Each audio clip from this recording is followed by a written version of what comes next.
सामाजिक कार्यासाठी रेखा सखाराम जाधव यांना महाराष्ट्र भूषण सन्मान।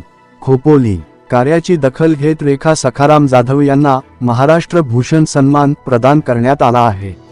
समाजात सातत्याने सामाजिक कार्य करत असलेल्या रेखा जाधव यांच्या कामाची दखल घेत त्यांना हा सन्मान देण्यात आला। या सन्मानाबद्दल भावना व्यक्त करताना त्यांनी सांगितले की समाजासाठी केलेल्या छोट्याशा कार्याला मिळालेला हा महाराष्ट्र भूषण सन्मान आयुष्यात कायम स्मरणात राहील। या सन्मानामुळे कृतज्ञता, अभिमान आणि पुढे आणखी चांगले काम करण्याची प्रेरणा मिळाली आहे।